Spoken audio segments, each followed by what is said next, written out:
Assalamualaikum warahmatullahi wabarakatuh. Saudara-saudaraku semuanya, akan saya sampaikan update hasil perhitungan real count sementara Pilpres 2024 hari ini, hari Kamis tanggal 22 Februari 2024. Ini update terkini oleh KPU, diupdate pada hari ini 22 Februari jam 14.00 waktu Indonesia Barat atau sekitar 20 menit yang lalu. Jadi masih fresh.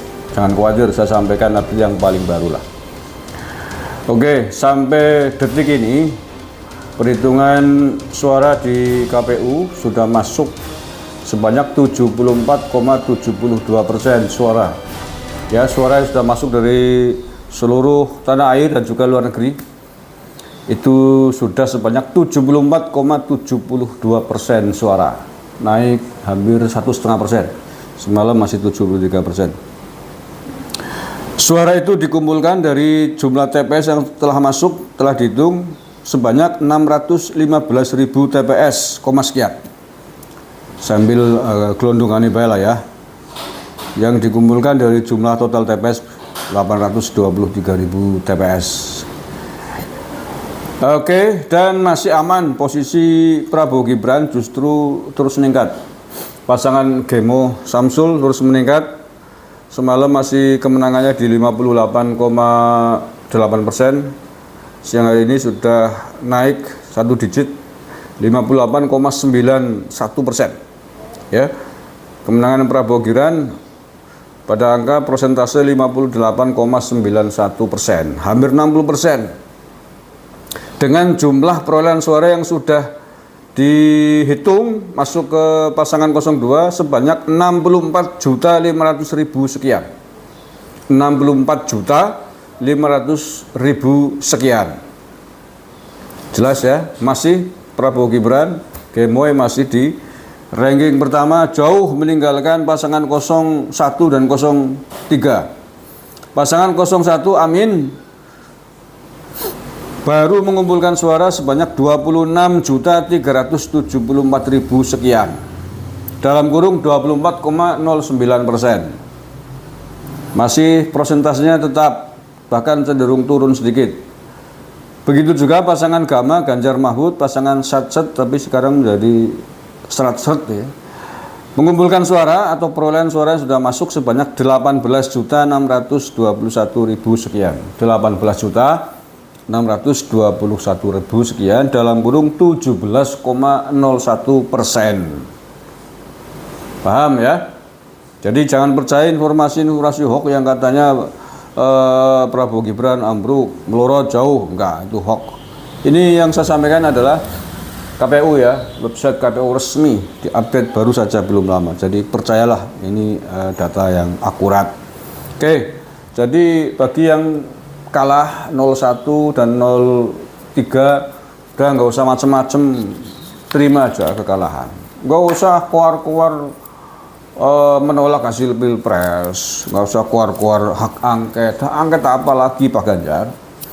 Sampean harusnya sadar diri, Anda hanya 17% yang milih Anda Pak Ganjar, nggak usah banyak cincong, lebih baik menarik diri, mundur, legowo, terima kekalahan, hormati yang menang, hargai Prabowo Gibran, kasih ucapan selamat, panjenengan selepasnya menarik diri dari provokasi-provokasi yang membahayakan.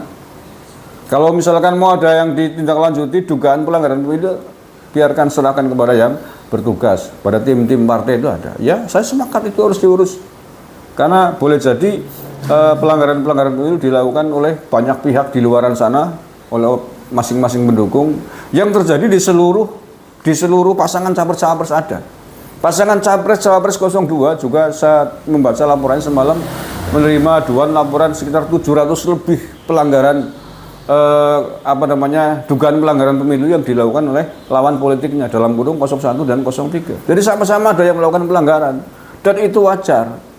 Masing-masing relawan kadang-kadang kan saking semangatnya kadang-kadang melupakan kesalahan-kesalahan. Ada yang disengaja, ada yang tidak disengaja, ada yang tahu bahwa itu melanggar, ada yang tidak tahu. Jadi udah itu serahkan kepada tim masing-masing.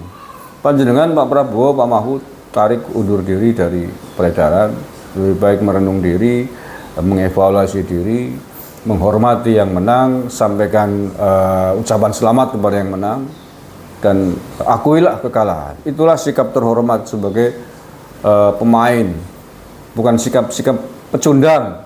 Sudah kalah tapi terus-terusan ngotot, ngaku menang, nuduh yang lain curang. Oke, kemarin bertempur di atas ring, oke lah, kita paham. Itu ring politik, ring apapun. Yang namanya di ring tinju ya saling pukul, kita maklum. Tapi ketika sudah selesai pertandingan, di luar ringnya sudah rangkulan kembali, berpelukan kembali sesama anak bangsa. Kita telah melaksanakan pesta demokrasi ini dengan sebaik-baiknya. Ya Pak Ganjar, Anies juga.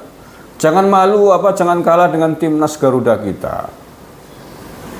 Pemain-pemain sepak bola itu di atas lapangan mereka bertanding begitu keras, bahkan sampai kemudian mengalami luka dan lain sebagainya. Tapi setelah selesai ya masing-masing berangkulan. Kita harusnya malu dengan mereka. Anak-anak muda yang menjunjung tinggi sportivitas di dalam bertanding. Panjenengan politisi tentunya harus lebih bijak di dalam memberikan contoh kepada mereka. Berikan contoh pemain-pemain yang sportif. Politikus-politikus yang sportif, yang menghargai kekalahan, menerima kekalahan, menghargai yang menang. Itulah sikap sportivitas sebagai seorang pejuang, sebagai seorang pemain. Itulah sikap negarawan yang dibutuhkan oleh bangsa kita hari ini. Bukan sikap-sikap pecundang, bukan sikap-sikap arogan, sikap sombong yang tidak mau kalah, seolah-olah merasa paling benar, merasa paling pinter. Sikap-sikap itu justru akan menimbulkan kebencian yang tiada tara, tidak pernah berhenti, akan dicatat terus oleh publik. Kalau panjenengan masih ingin mencalonkan diri menjadi capres 5 tahun yang akan datang, maka apa yang tadi saya sampaikan harus dilakukan. Tapi kalau tidak, percayalah, belum tentu Pilpres 5 tahun yang ke depan ada partai yang akan mengusung panjenengan. Karena cara-cara berpolitik panjenengan bukan cara-cara yang sportif, itu cara-cara yang pasti akan menjadi bumerang, cara-cara yang tidak akan sulit lah ya, bukan tidak akan sulit untuk menentukan di progres, di poles menjadi pemenang, itu sulit. Indonesia itu negara ketimuran. Nusantara ini memiliki etika budaya yang luar biasa, yang dijunjung tinggi. Pemilih kita mayoritas ada di bawah, di pedesaan. Nggak peduli dengan sikap intelek, tidak peduli dengan visi misi yang dangking. Mereka hanya melihat karakter, sikap Anda ketika di debat capres dan ketika di lapangan. Itu yang dinilai oleh mereka ya. Oke, saya kira itu ya update-nya. Mudah-mudahan ada manfaatnya. Akan saya sampaikan update berikutnya nanti malam seperti biasa. Saya akan sampaikan update hasil perhitungan suara capres-capres ini 2 kali dalam sehari, pagi atau siang dan malam. Kayak orang makan ya. Terima kasih. Assalamualaikum warahmatullahi wabarakatuh.